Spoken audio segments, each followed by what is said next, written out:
할렐루야. 이제 예배 시간이 됐는데요. 저희 잠깐만 우리 예배를 위해서 잠깐 기도했으면 좋겠습니다. 여러분 시험 공부하느라 이런저런 생각과 고민과 또 많은 잡음들이 있을 거예요. 예배 전에 우리가 뭘 하는 걸까? 기도를 왜 할까라는 고민을 할 때 저는 이걸 이렇게 비유하고 싶어요. 여러분 옛날에는 라디오를 들을 때 원하는 주파수를 이렇게 맞춰요. 정확하게 주파수를 맞추면 그 라디오의 정확한 음성이 이제 들리기 시작하거든요. 그런 것처럼 여러분에게도 이 예배가 단순히 내가 드렸다 이게 아니라 이 예배라는 공간에서 내가 하나님의 이야기를 듣기도 하고 나의 이야기를 하나님이 들었다라는 어떤 느낌을 받는 그런 교감이 일어나는 곳이 살아있는 예배잖아요. 그러려면 우리가 예배 전에 하는 행동은 딱 그것 때문에 하는 걸 거예요. 주파수를 맞추는 거예요. 시끄러운 소리들을 줄이고 하나님의 소리가 들을 수 있도록 마음을 잡는 시간. 그래서 잠깐 1분 정도 눈 감고 조용히 하나님 내 마음의 주파수를 맞출 수 있도록 내 안에 있는 시끄러운 소리가 줄어들고 하나님의 소리가 들릴 수 있는 시간 되게 해달라고 제가 기도하고 나갔으면 좋겠습니다. 기도하겠습니다.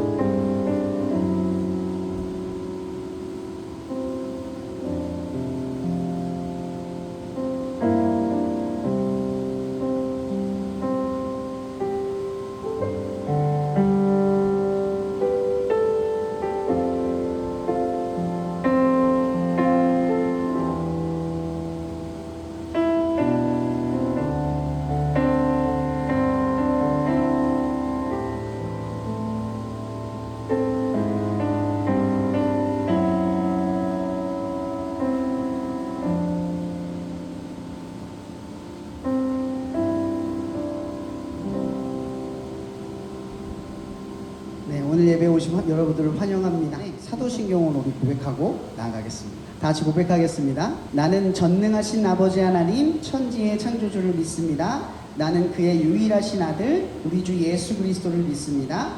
그는 성령으로 잉태되어 동정녀 마리아에게 나시고 본디오 빌라도에게 고난을 받아 십자가에 못 박혀 죽으시고 장사된 지 사흘 만에 죽은 자 가운데서 다시 살아나셨으며 하늘에 오르시어 전능하신 아버지 하나님 우편에 앉아 계시다가 거기로부터 살아있는 자와 죽은 자를 심판하러 오십니다. 나는 성령을 믿으며 거룩한 공교회와 성도의 교제와 죄를 용서받는 것과 몸의 부활과 영생을 믿습니다. 아멘. 우리 함께 찬양하며 나아가겠습니다.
나는 내 마음에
주께 다 내어드리리.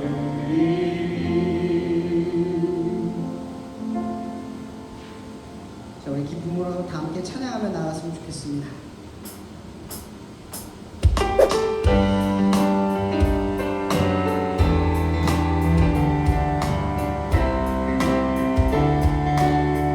주를 찾는 모든 자들이, 주를 찾는 모든 자들이 주로 말미암아 기뻐하고 즐거워하게 하시며 주의 구원을 사랑하는 자들이 항상 말하기를 하나님을 위대하시다. 다시 한번 고백합니다. 주를 찾는 모든 자들이, 찾는 모든 자들이 주로 말미암아 기뻐하고 즐거워하게 하시며 주의 구원을 사랑하는 자들이 항상 말하기를 하나님을 위대하시다. 하게하. 주는 나의 도움, 주는 나의 도움, 나를 건지시느니 여호와여 지체 말고 내게 임하소서. 나아가고 우리 삶의 마음 가운데 여호와여 속히. 다시 한번 처음으로 부탁합니다. 주를 찾는 모든 자들이 주로 말미암아 기뻐하고 즐거워하게 하시며 주의 구원을 사랑하는 자들이 항상 말하기를 하나님을 위대하시다. 다시 한번 부탁합니다. 주를 찾는 모든 자들이 주로 말미암아 기뻐하고 즐거워하게 하시며 주의 구원을 사랑하는 자들이 항상 말하기를 하나님을 위대하시다. 주는 나의 도움, 주는 나의 도움, 나를 건지시느니 여호와여 지체 말고 내게 임하소서. 나아가고 우리 삶의 마음 가운데 여호와여 속히. 주는 나의 도움, 주는 나의 도움, 나를 건지시느니 여호와여 지체 말고 내게 임하소서. 나아가고 우리 삶의 마음 가운데 여호와여. 다시 한번 마지막으로 올려봅니다. 주는 나의 도움이십니다. 주는 나의 도움, 나를 건지시느니 여호와여 지체 말고 내게 임하소서. 나아가고 우리 삶의 마음 가운데 여호와여 속히 임하소서.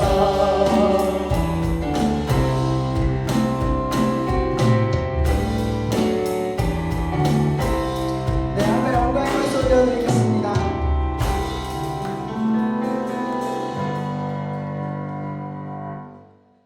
여러분에게 하나님의 도움은 100%로 따진다면 어느 정도의 퍼센테이지를 따지고 계십니까? 나는 한 10%로 사는 것 같고 하나님이 90%를 돕는 것 같습니까? 아니면 내가 한 50%를 하는 것 같고 하나님이 그 50%를 돕는 분처럼 느껴지십니까? 이 시간이 찬양의 고백을 통해서 여러분의 부르신 곳에서 우리의 역량과 자질만으로 부르는 것이 아니라 우리의 역량과 자질과 상관없이 우리를 선택하신 분이 반드시 여러분들의 있는 자리에서 여러분들을 사용하실 줄 믿는 여러분이 되기를 축복합니다. 끝으로 부르신 곳에서라는 찬양으로 나가겠습니다.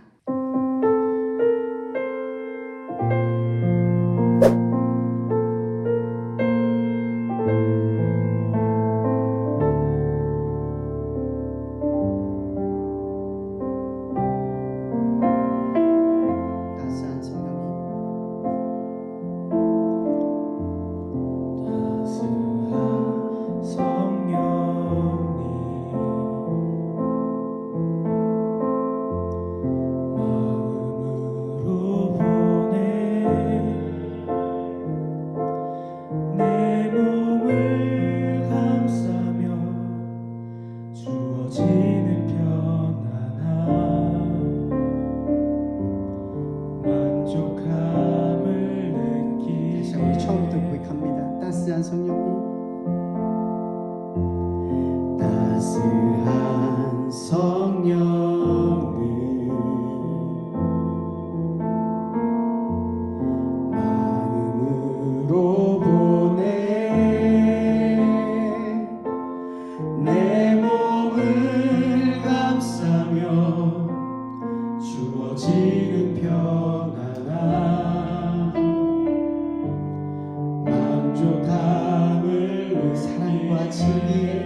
이쁘네 내 몸을 감싸며 주어지는 평안함 그 사랑을 부르신 곳에서 나는 예배하네 어떤 상황에도 나는 예배하네 부르신 곳에서 나는 예배하네 어떤 상황에도 나는 예배하네 다시 한번 처음부터 고백하며 나아갑니다. 따스한 성령님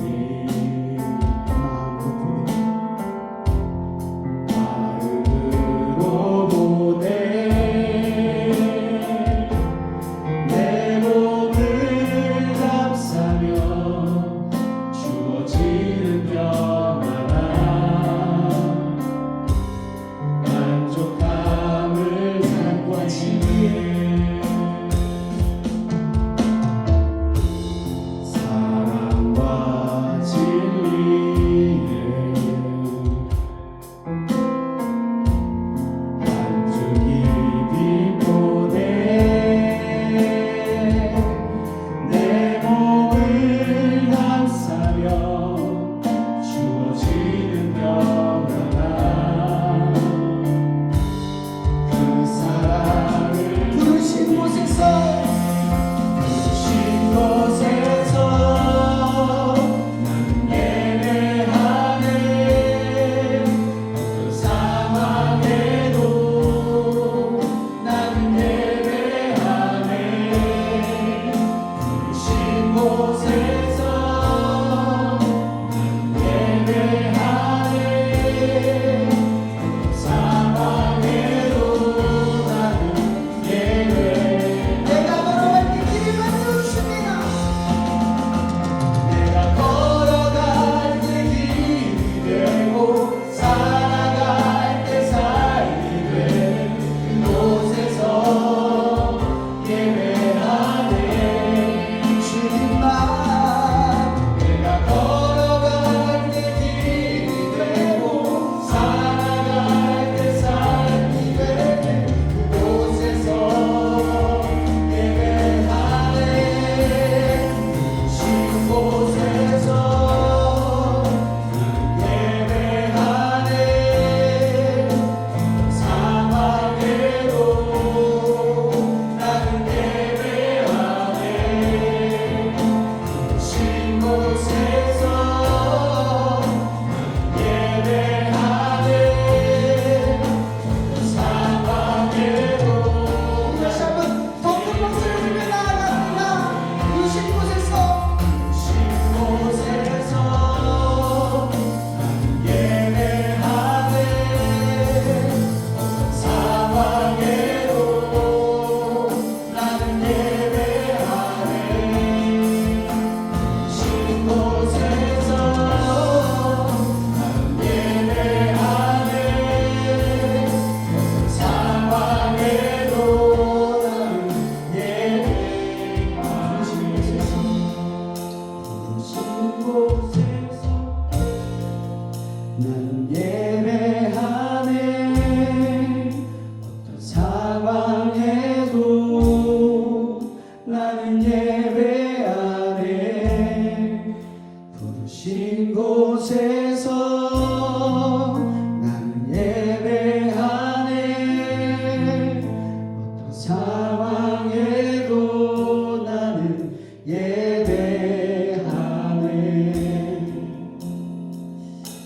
여러분이 세상 가운데 살아가는 것에 우리가 얼마나 익숙해져 가는가를 되살펴봤으면 좋겠습니다. 여러분 편리함을 느끼십니까? 우리는 그 편리함 속에서 인내심을 잃어가고 있습니다. 삶이 윤택하고 풍성하십니까? 우리는 그 상황 속에서 감사를 잃어가고 있습니다. 어쩌면 우리의 인생이 내 뜻대로 굴러가지 않는 것은 하나님께서 우리를 인도하시기 때문입니다. 세상에 길들여지는 존재가 아니라 하나님에게 길들여질 수 있는 존재로 이끄시기 위해 부득이하게 여러분의 삶에 풍요로움을 앗아가기도 하시고, 어쩔 땐 고난을 우리 가운데 허용하기도 하시고, 때론 여러분들이 원하지 않는 길을 걷게 하실 때도 있을 겁니다. 그런데 여러분, 진짜 믿음은 내가 잘 되거나 드러낼 만한 무언가가 느껴졌을 때 하는 일이 아니라, 내가 아무것도 느끼지 못할 때, 내가 아무것도 아니라고 느껴지는 순간 그분을 드러내는 것이 믿음이라고 생각합니다. 여러분, 오늘 찬양의 가사처럼 우리 기도합시다. 하나님, 내가 한 주간 동안 하나님, 내가 너무 가진 게 없어서 드러내지 못했어요. 하나님, 내가 이것저것 재느라 하나님을 드러내지 않았습니다. 하나님, 내가 선택했습니다. 이 순간은 하나님을 드러날 때고 저 순간은 나는 못할 때라 하나님 앞에 순종한 게 아니라 내 뜻대로 내 삶을 나는 이끌어가는 데 익숙해져 버렸습니다.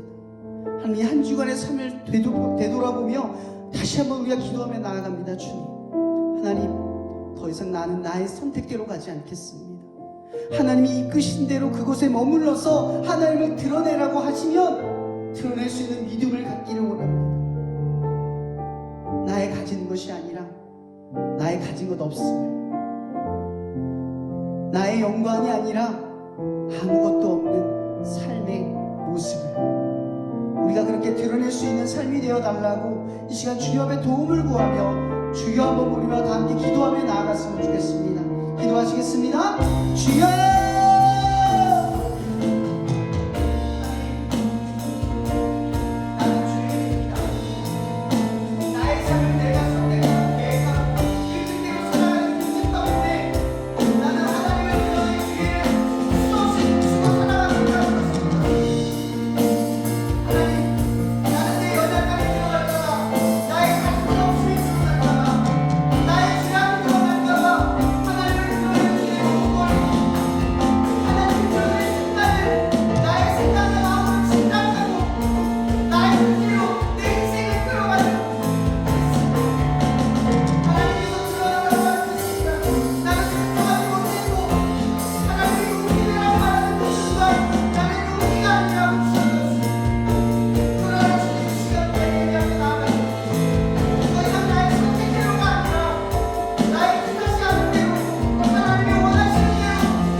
예수 그리스도의 이름으로 기도합니다.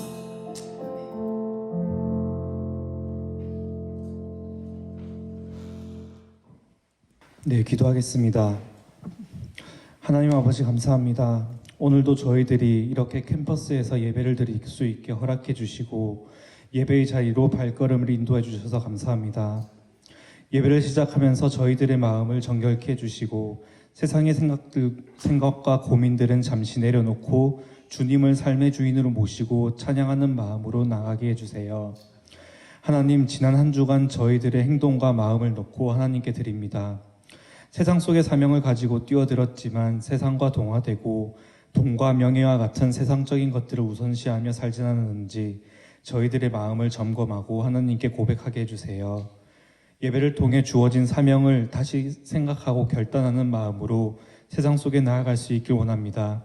저희들의 모습을 통해서 세상 속에 하나님의 복음이 땅끝까지 퍼져나갈 수 있도록 각자의 자리에서 열심을 다하며 빛과 소금으로 살게 해주세요. 하나님, 오늘날의 청년들을 위해 기도합니다. 무엇을 위해 사는지 뭘 해야 할지 모르는 이들이 많습니다. 목표를 위해 오랜 기간 준비하거나 하루하루 삶에 휩쓸리는 청년들이 많습니다. 세상 속에서 하나님이라는 중심을 잡고 나아가길 원합니다. 저희들이 흑암 속을 걷고 있을지라도 하나님과 함께하며 두려워하지 않게 해주시고 하나님의 나라를 세우는 데 쓰임받을 우리를 연단하여서 세상 속에서 사명을 다할 수 있게 해주세요. 오늘 예배를 위해서 기도드립니다. 예배를 준비하며 힘쓰는 이들과 예배의 자리에 나온 모두를 기억하여 주시고 예배를 준비하며 하나님께 드린 시간과 노력을 기뻐 받아주세요. 오늘 말씀을 전하신 목사님께 기름 부어주세요. 항상 감사드립니다. 우리 삶을 주관하시는 예수님의 이름으로 기도드렸습니다.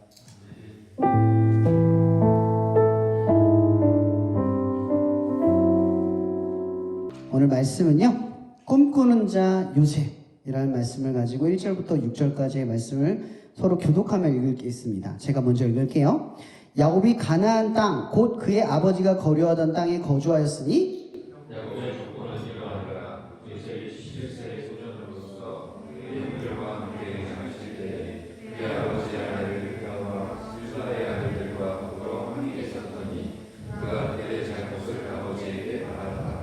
요셉은 노년에 얻은 아들이므로 이스라엘이 여러 아들들보다 그를 더 사랑함으로 그를 위하여 셋의 옷을 지었더니 그의 형들이 아버지가 형들보다 그를 더 사랑하고 그를 위하여 그에게 편하게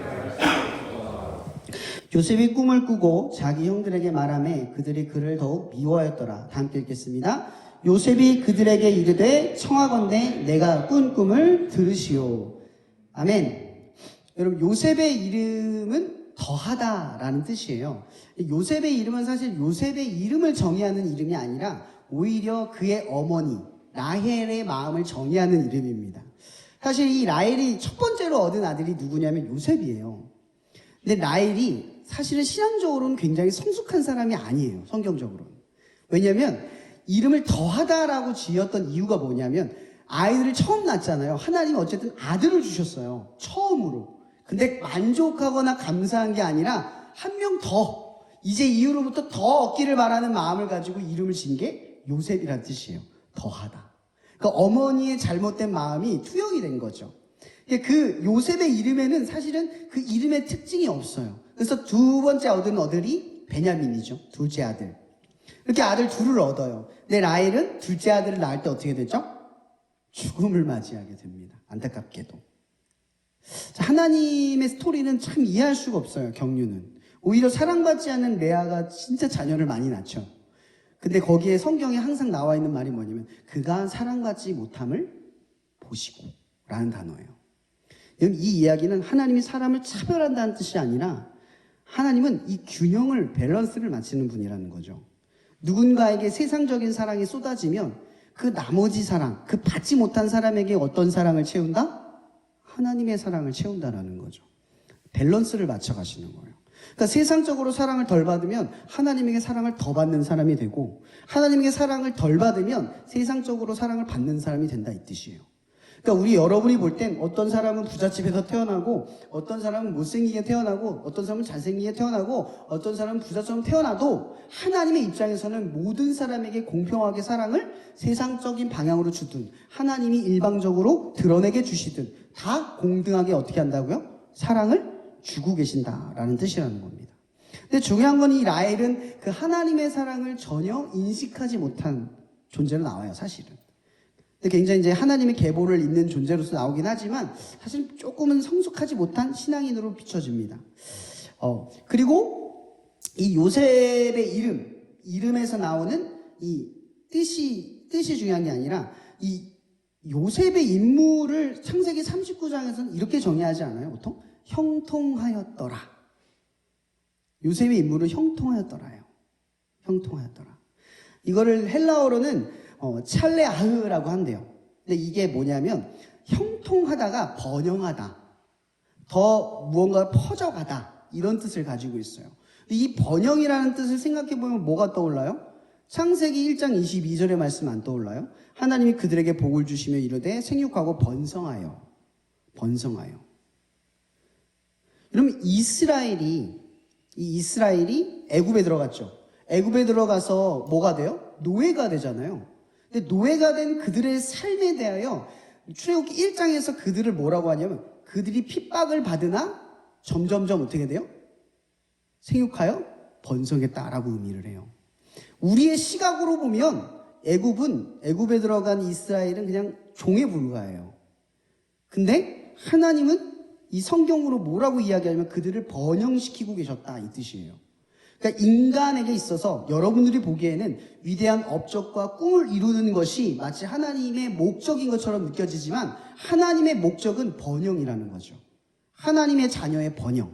그러니까 이런 말은 예수님께서 우리에게 하신 말씀과 똑같아요. 모든 사람을 제자로 삼아. 그죠? 확장하는 것, 번영하는 것. 그러니까 하나님은 이 복음이 번영하는 것, 모든 곳곳마다 하나님의 자녀가 넘쳐나는 것이 하나님의 목표이자 인간의 본업이라는 거예요. 번영하다. 그러니까 형통하다는 뜻이 뭐와 연결이 되냐? 번영하다. 번영하는 역사의 하나의 흐름으로 들어가 있다. 그걸 의미한다라고 하는 거예요. 그러니까 이 형통하다는 말과 번영하다는 말이 같이 있다라는 거죠. 이게 번영의 통로라는 거예요. 형통하다. 근데 이게 중요한 게 이거예요. 이런 창세기 39장에 요셉이 형통하다라는 그 사건을 이야기할 때 두 가지 사건이 나오죠. 그죠? 첫 번째 뭐예요? 사랑받는 아들, 오늘 왜 뭐라고 나냐면 채색 옷을 입었던 아들에서. 그러니까 구별 이런 거야. 다른 사람은 다 흑백인데 자기만 컬러야. 이게 얼마나 특별한 건지 아시겠어요? 요셉이 그렇게 살았어요. 근데 어디로 가요? 동이 신분으로 떨어진 거예요. 격화된 거죠. 근데 그때 성경이 뭐라고 하냐면 요셉이 여호와와 함께 하심으로, 반대로 여호와께서 그와 함께 하심으로 형통하였다 이렇게 표현을 해요. 이 형통한 겁니까? 여러분 시야에 어때요? 형통하지 않은 것처럼 보이잖아요. 그죠? 그 다음 어떤 사건이 벌어져요? 열심히 해도 총무가 됐어. 이제 조금 살이 필 것 같아. 좀 나아졌어. 근데 이건 봐봐요. 노력했는데 원하는 성과가 이루어지지 않으면 얼마나 힘들어요? 지치지 않겠어요? 아, 왜 내가 열심히 살았지? 이제 열심히 하지 말아야지. 의지가 꺾일 수 있잖아요. 그죠? 근데 이 요셉이 얼굴도 잘생겼다고 설명이 나와요. 성경에.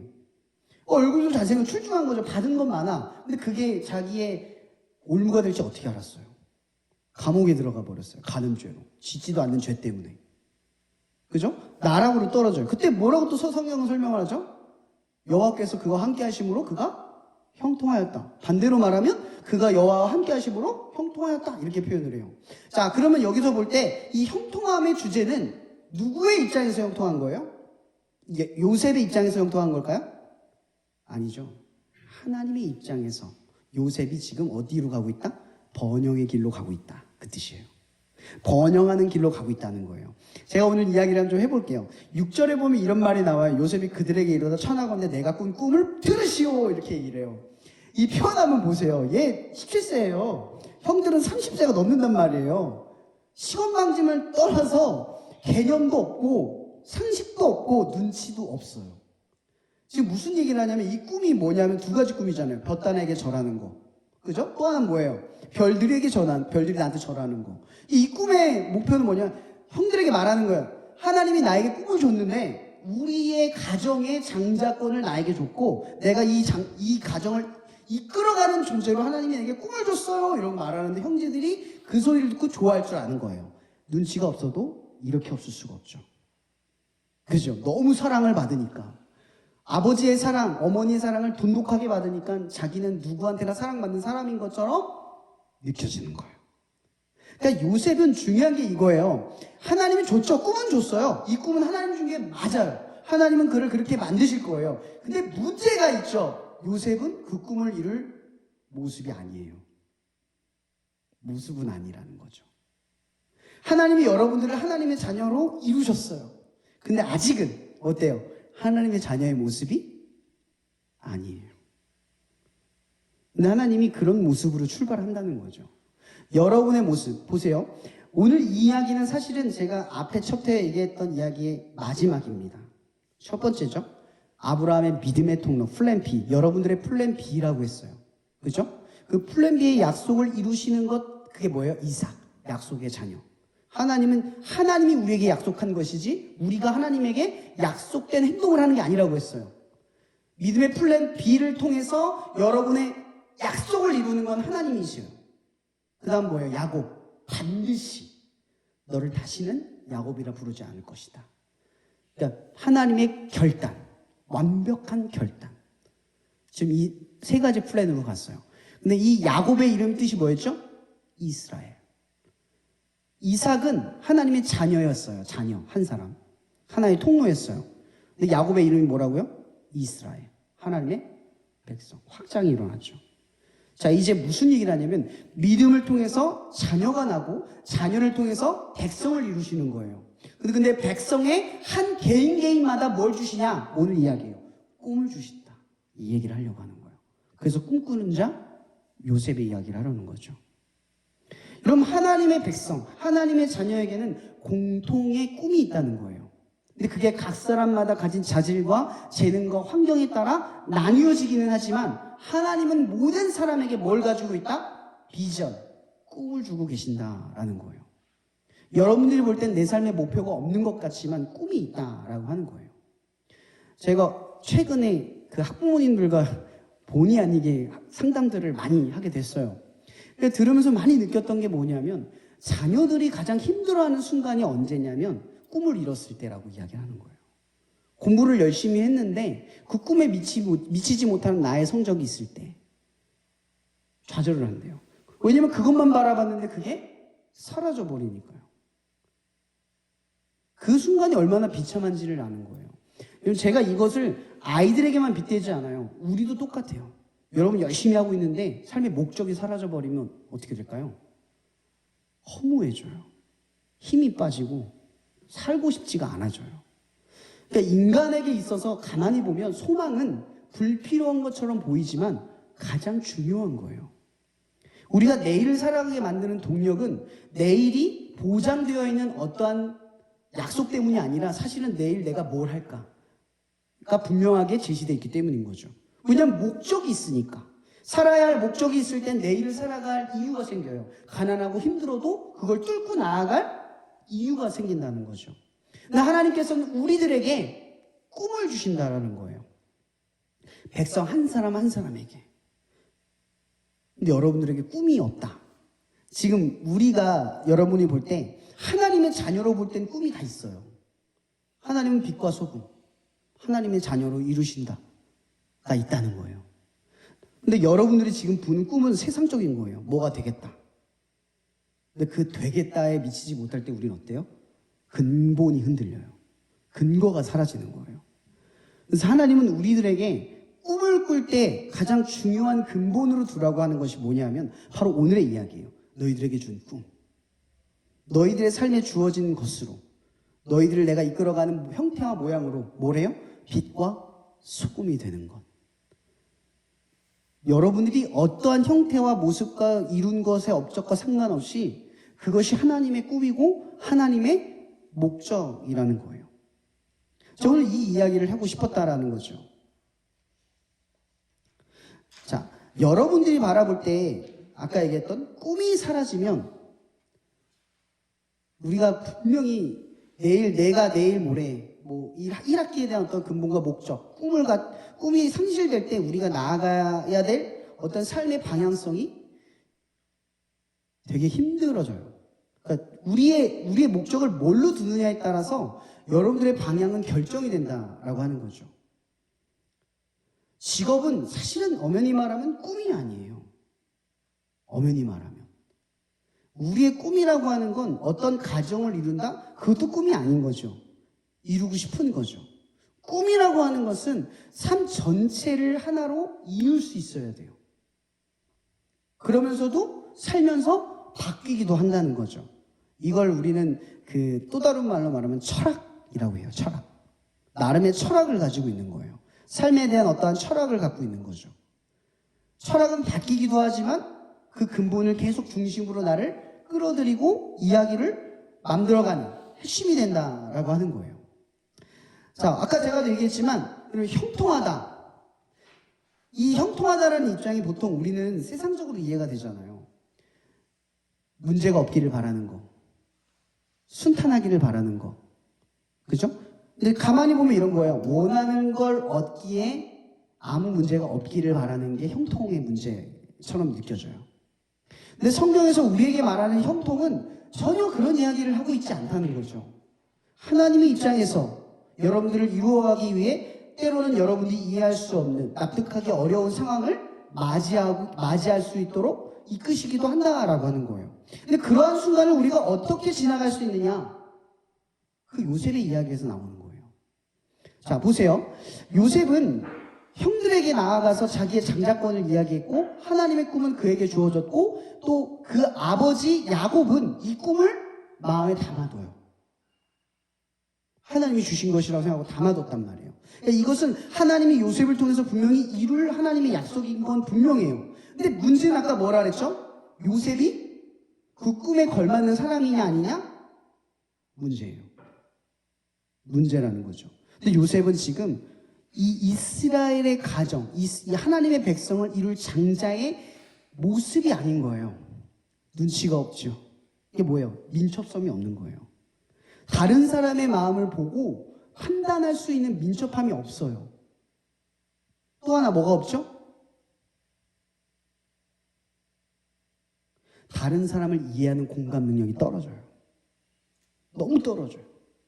형이 내가 이런 행동을 했을 때 아까 보세요. 형들의 허물을 이야기했는데 형들이 나를 미워하였더라. 근데 요셉 정작 본인이 요셉은 몰라요. 내가 한 행동의 결과가 사람에게 미움받을 행동인지 미움받지 못할 행동인지 몰라요. 그렇다라는 건 다른 사람이 힘들어하거나 아파하거나 어려워할 때 그 마음을 이해할 수 있을 만한 마음의 지혜가 없었다라는 거예요. 생각해 보세요. 이런 사람이 장자가 되면 가정은 어떻게 되죠? 이런 사람이 장자가 되면 하나님의 나라는 어떻게 되겠습니까? 여러분, 그래서 우리가 하나님의 영광을 위해서 어떠한 것을 원할 때 하나님이 지금 안 이루시는 이유가 그것 때문이에요. 뭐 단적인 예를 들어서 연애 문제를 두고 봅시다. 왜 나만 안 되지?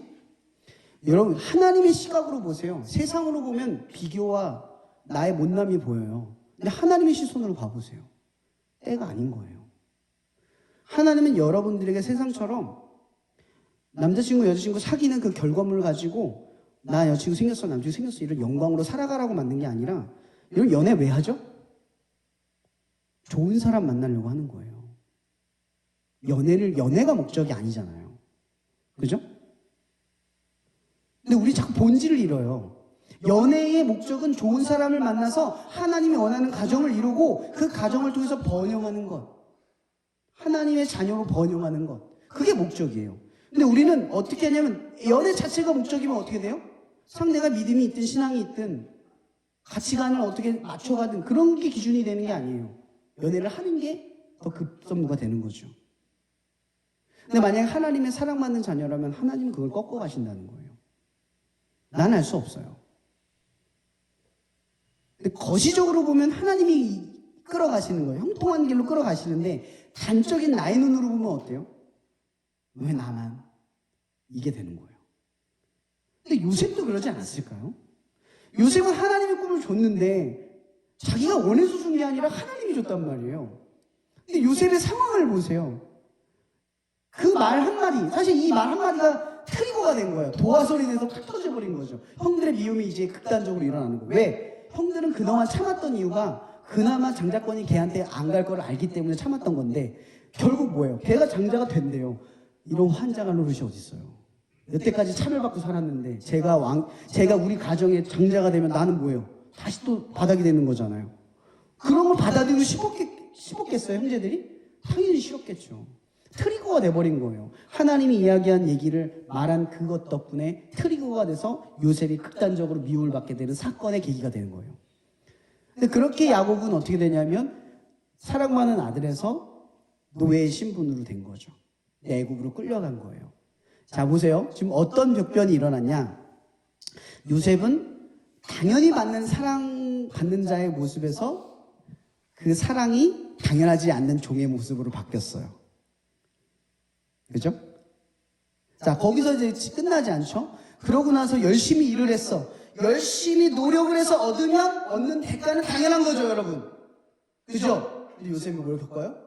당연하지 않음을 겪는 거예요. 난 성실하고 착하고 정직하게 했는데 어때요? 중상모략에 걸려서 나의 모든 공로가 사라져버렸어요. 요셉이 그걸 겪는 거예요. 이러면 여러분들에게 이런 꿈을 주셨다고 해서 이거 다 믿을 수 있어요, 지금? 이 상황이 요셉에게 믿어질 수 있는 상황이라고 생각하세요? 여러분들이라면 믿겨지세요? 자꾸 이렇게 어긋나고 무너지는데 노력했는데 인생이 망하고 사랑받던 인생에서 사랑받지 못한 인생이 돼버리고 어떻게 해요? 극복 가능하겠어요? 요셉이 그걸 뚫고 지나가는 거예요. 뭘 바라보면서 지나가죠? 꿈. 하나님이 주신 꿈을 보고 지나가는 거예요. 그래서 감옥에 들어갔어요. 그 감옥에 들어가서 간수장을 섬기는, 간수장이 하는 일을 도와주는 사람이 돼요. 신뢰받는 사람이 되죠. 아까 제가 뭐라 했죠? 요셉은 눈치가 없고 공감 능력이 떨어지는 사람이라고 했죠. 근데 이 요셉이 감옥에 들어가서 무슨 일을 했게요? 감옥에 들어온 사람들 사연이 많죠. 세상에 핑계 없는 무덤이 없다고 하듯이 감옥에 있는 사람들 중에 억울한 사람, 뻔뻔한 사람, 이런저런 사람 다 있었을 거예요. 요셉은 간수장으로서 뭘 했을까? 여러분 뭐 했어요? 그가 술 맡은 관원장, 떡 맡은 관원장에 찾아가서 뭐 해요? 그들의 하소연을 들어주죠? 그리고 하나님의 말을 해석해 주죠? 근데 이 얘기는 뭐냐면 요셉이 평소에 이 간수장 대리 역할을 하면서 뭘 했다는 얘기예요. 밥만 주고 그냥 뭐 씻어라, 뭐 생필품 나눠줘. 그 끝일까요? 아니요. 그 사람들의 마음을 하나씩 돌봤다는 얘기예요. 근데 보세요. 요셉의 처지는 그나마 감옥에서 간수장을 도와주는 죄인에 불과했죠. 근데 하나님은 그의 실력을 어떻게 해요? 점점 길러가고 있었던 거예요. 요셉 본인은 알았을까요? 몰랐을 거예요. 이걸 어디다 써? 이걸 어디다 쓸지 어떻게 알아요? 자기도 모르는 자기의 능력이 하나님이 쓰시려고 하는 방향에 어울리도록 끌어가고 계시는 거예요. 참으로 희한하죠. 근데 요셉이 그 모든 순간을 뭘로 바라보며 지나갔느냐, 이걸 얘기하고 싶은 거예요. 뭐예요? 꿈. 하나님이 주신 꿈을 가지고 이 모든 시간들을 버텨내고 걸어갔다는 뜻이에요. 여러분들의 삶의 여정도 똑같아요. 요셉처럼 형통하지, 세상의 시선에 형통하지 않는 남들과 다른 나의 길도 있을 거예요. 근데 교수님들도 아실 거고 나이 든 사람들은 다 알아요. 저도 아는데 뭐 교수님만큼 살지 못했지만 여러분 인생은요 순탄하게 이렇게 올라가는 게 절대 아니에요. 이렇게 가다가도 이렇게 올라가기도 해요. 근데 이렇게 가다가도요 이렇게 떨어지기도 해요. 인생이 그래요. 그래서 내가 볼 땐 형통한 길이요 나중엔 그 형통함 때문에 무너지는 걸 견딜 수 없는 연약함이 돼버려요. 근데 거칠게 올라간 사람들은요 마음이 단단해서 떨어져도 다시 올라갈 때까지 그냥 해요. 제가 아까 처음 서두에 여러분들의 기도 제목을 나눴죠. 세상이 편리하고 쉬우면 우린 인내심을 잃어요. 세상이 풍성하고 넉넉하면 감사를 잃어요. 여러분 우리는요 우리가 원하는 걸 채울수록 강해지거나 풍성해지는 게 아니라요 나약해지거나 불평과 불만이 쏟아져 나와요. 우리의 마음이 약해서 그래요. 세상이 나를 충족할 수 없는 건 우리가 악하기 때문에 그래요. 욕망과 욕심으로 가득 채워져서 그래요. 이것만 더 있으면 좋겠다라는 생각이 끊이지 않고 자꾸 우리를 괴롭히기 때문에 그래요. 여러분 보세요. 요셉의 인생은 이렇게 끌어가요. 근데 그 당시를 살아가는 것도 여러분들이에요. 요셉이 지금 17세에 끌려갔으니까 이 정도 나이가 되면 한 20살에서 30 사이를 지나가고 있으니까 여러분의 나이겠죠? 그죠? 이 인생에 이런 길을 걸어요. 노력해도 원하는 걸 얻을 수 없는 인생이 될 수도 있고 사랑받던 내가 사랑받지 못하는 상태에 이를 수도 있어요. 근데 꿈을 잃지 말라는 거예요. 하나님의 자녀는 꿈을 잃지 않아야 된다는 거죠. 그 꿈이 뭐예요? 하나님이 너를 빛과 소금으로 쓸 거야 라고 하는 꿈이 있어요. 하나님은 꿈을 꿨어요. 야곱, 이삭, 반드시 꼭 여러분들의 삶을 그렇게 쓸 거예요. 근데 그들의 삶의 순간은 이러한 처지를 지나가고 있다는 거죠. 보잘것없이 보이는 그것을 하나님이 능력으로 삼고 길러내고 있다는 거예요. 근데 중요한 건 이거죠. 꿈을 보는 사람들은 내가 선택한 길만 보는 게 아니라 선택하지 않은 곳에서 순종하며 나아간다는 거예요. 만약 나의 선택이 내 뜻대로 되지 않음이 나를 꺾고 내 의지를 포기하게 만든다면 그것은 하나님이 여러분들이 이끌고 있는 길로 가지 않는 길, 형통한 길로 가지 않고 있다는 증거예요. 오히려 하나님의 형통한 길은 요셉의 인생을 보세요. 그가 선택하거나 그게 원했다거나 그가 바랐던 길로 가는 게 아니라 하나님이 원하는 모습으로 구축하기 위해 그가 바라지도 원하지 않은 길로 가게도 하신다는 거예요. 중요한 건 하나님이 보시기에 형통한 길이라는 거죠. 근데 그 하나님 말하는 형통한 길을 걸어가기 위해서 우리가 뭘 봐야 하냐는 거죠. 꿈을 보라는 거예요. 우리를 위한 꿈을 꾸신 하나님을 보라는 거예요. 하나님은 여러분들에게 꿈을 주셨고 그 꿈을 반드시 이루실 거예요. 어떠한 모습과 형태와 상관없이 빛과 소금으로 여러분을 쓰실 거예요. 반드시 그러실 거예요. 저는 저의 인생이 이 자리에 설 만큼 떳떳하거나 하나님의 영광을 드러낼 수 있는 현재를 살고 있다고 절대 생각하지 않아요. 그러나 그러한 현재를 살지 않거나 그런 과거가 없다고 해서 하나님을 드러낼 순간에 하나님을 드러내지 못할 사람이라고 생각하지 않아요. 나는 지금 꿈을 꾸고 있거든요. 여러분들과 똑같은 꿈. 비록 내 모습과 내 상황과 상관없이 저는 그 꿈을 가지고 계속 나아가고 있어요. 그래서 나를 꺾으면 하나님은 아직 나를 위해 꿈을 꾸고 있어. 나에게 주신 꿈을 품고 가는 거죠.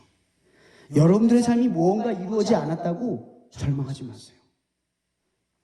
여러분, 저는요, 나이 20살에 신용불량자가 됐었어요. 저의 사춘기는 엄마 없는 아들, 그 당시에는 부모가 이혼 가정이 적기 때문에 엄마가 없잖아요. 그냥 왕따였어요. 저 이런 소리 들었어요. 제 엄마 없는 아들이야. 놀지 마 얘들아. 동네에서 왕따 당한 적도 있어요. 저의 사춘기는 암울했고 저의 20대는 죽을 만큼 힘들었어요. 근데 저의 아버지는 장애인이었고 저의 삶의 형편은 생계 가장 최저에 있는 사람들, 거기에 분류되어 있는 사람이었어요. 배고파서 라면을 훔쳤던 사람이었고 그 라면을 훔친 것 때문에 눈물을 쏟았던 사람이었어요. 그게 제 20대였고 제 10대였어요. 저는 그때 하나님을 몰랐고 그저 모태신앙으로 어머니를 따라갔던 사람에 불과했습니다. 군대를 제대하고 나서 교회를 다시 가기 시작하면서 그때 제 마지막 절망의 순간에 딱 하나 떠올랐어요. 왜 그랬는지 몰라요. 교회 가야겠다. 하나님이 주신 마음이겠죠. 전 교회를 갔는데 너무 믿어지는 거예요. 이제 그분밖에 없어요. 내 인생에. 가진 건 하나도 없고 심지어 집도 없었고요. 신용불량자였어요. 하루에 12시간 일이라고 한 달에 2번을 쉬고 월 80만 원을 받았습니다.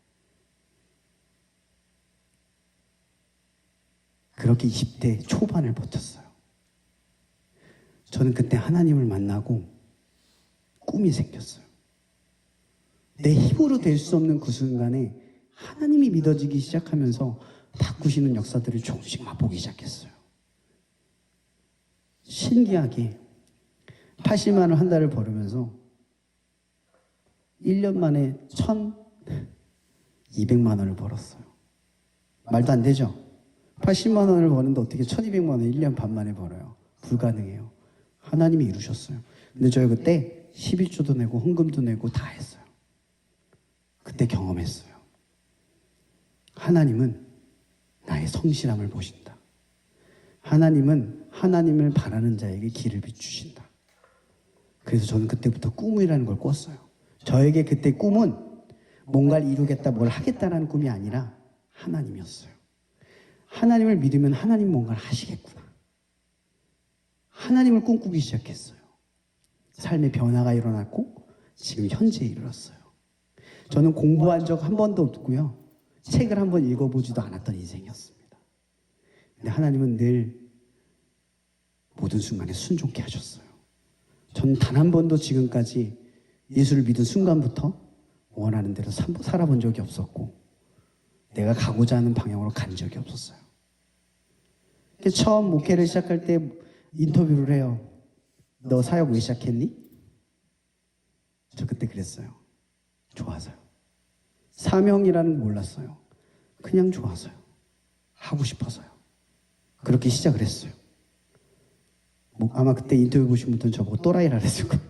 뭐 저런 놈이었냐. 다 보통 사명을 이야기하는데 쟤는 왜 왔는지도 모르는. 근데 저는 그냥 하나님이 좋아서 어느 순간부터 생각하게 됐어요. 비전이란 갖지 않는 것이다. 저는 비전을 갖지 않아요. 다만 주시는 일에 순종해요. 주시면 최선을 다하려고 해요. 그 그게 크든 작든 그게 지금까지 저를 이끌었고 지금의 나를 이루었어요. 그리고 앞으로의 나를 완성해 갈 거예요. 오늘 말씀을 기억해 봅시다. 요셉의 인생 나보다 더 힘들었을 거예요.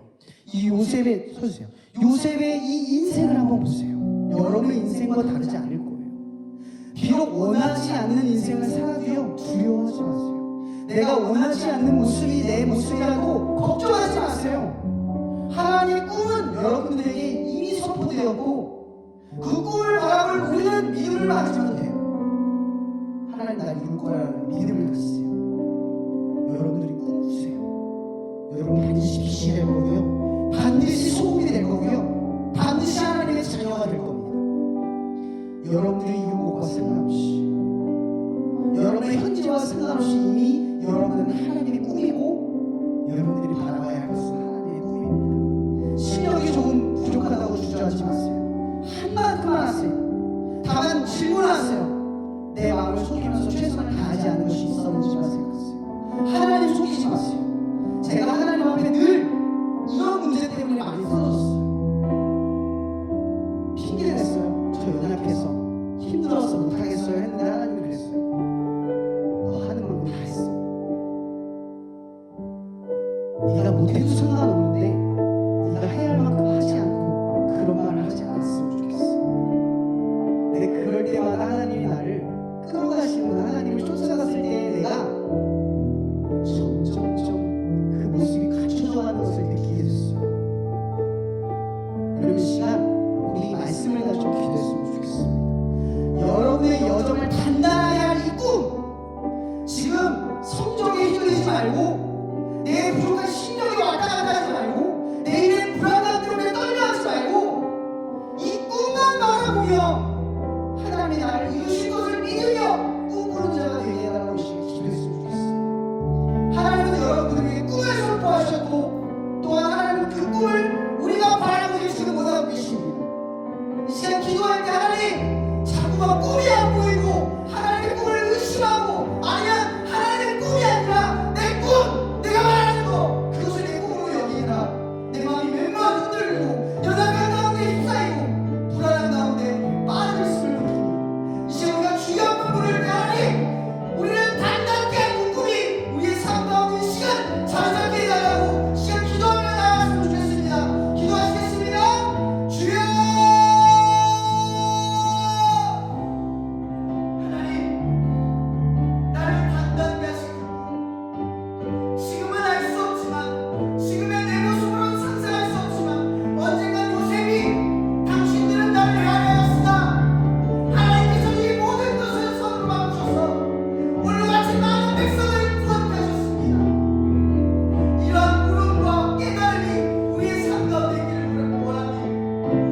시간 중간고사라는 힘든 여정을 보내고 있는 당신의 사랑하는 자녀들이 있습니다. 오늘 말씀처럼 하나님의 사랑을 우리가 공평하게 하오니 이 시간 모든 하나님의 사랑으로 우리를 가득 메워 주시옵소서. 또한 그리스도의 은혜를 통하여 그 사랑을 더 깊이 누릴 수 있게 도와주시고, 또한 당신의 꿈을 품고 하나하나 견디며 순종하려는 당신의 자녀들 머리머리 위에 성령의 교통 역사하심이 강하게 임재하여 주시옵소서. 우리를 그 형통한 길로 인도하실 예수 그리스도의 이름으로 감사하며 기도하며 나아갑니다. 아멘.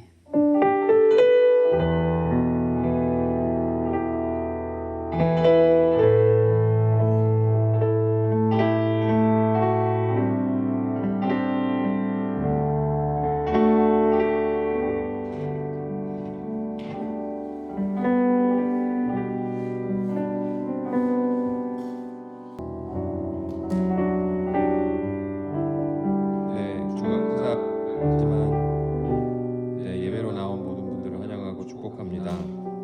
오늘 화요일이니까 아직 중간고사가 한창일 텐데요.